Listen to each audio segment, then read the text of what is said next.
If ever there is a gospel that God wants to be heard, if there is a message that God wants to be heard, it's none other than the message of the gospel. That is why Paul says, I am not ashamed of the gospel. It's the power of God. And the reason Paul said that, because he heard the voice of God telling him, do not be silent. Huwag kang tumahimik. Huwag kang mapipi. Huwag mong itikom ang iyong labi. There are two major reasons. Number one, because there are people that are waiting to hear the gospel. God said, don't be silent. I have people in this city. I have people in this city. Huwag kang manahimik. The people of God, the people sympathetic to God, the people screaming for God to help them, they will listen to you. Naalala ko ang sabi ng aking ama at ng ating apostol.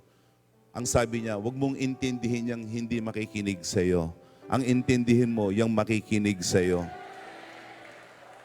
Ang sabi niya, yung sa'yo, sa'yo. Yung ayaw sa'yo, huwag mong intindihin yan.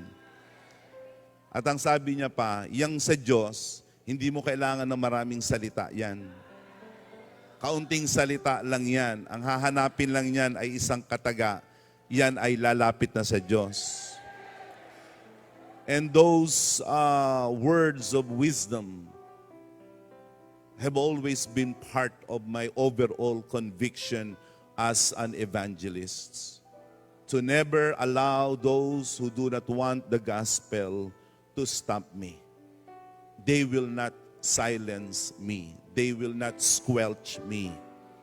And the voice of the church must neither be squelched, be silenced.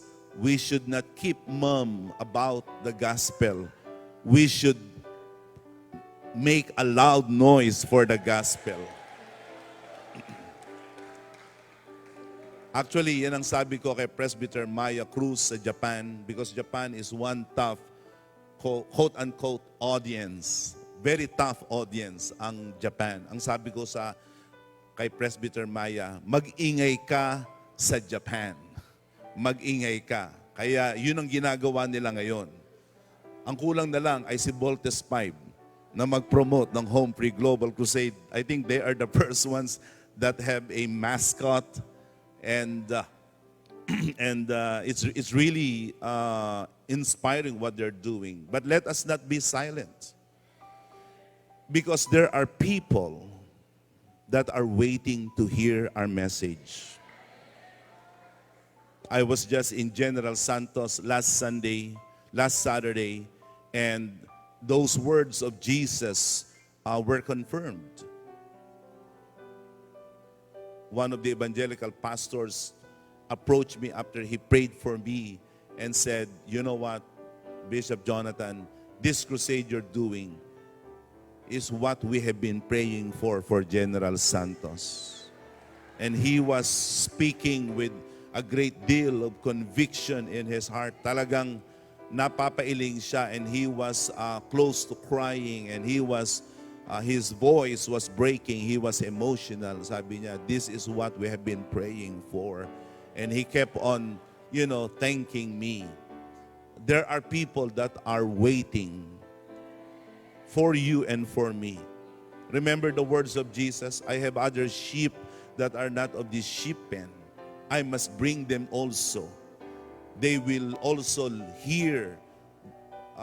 They will also listen to me by the message we preach.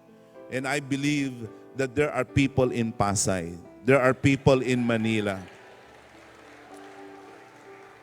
In fact, depending on the grace of God and depending on your response to the grace of God, I really believe that even the major cities of Metro Manila must be visited by the Home Free Global Crusade, because the most populous part of the city is Metro Manila.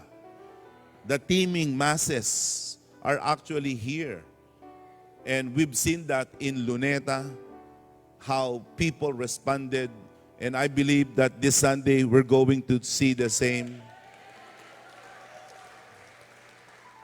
There are people that are waiting to hear.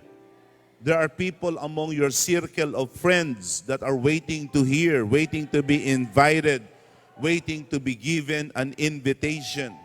There are people among your business circle that are waiting to be tapped. Do not be fooled by their veneer, by their facade of sophistication. Huwag yung pakialaman kung yan mayaman, kung yan parang marangya. Ang puso ng taong makasalanan ay hubad, dukha, aba. At yan ang nangangailangan ng kaligtasan.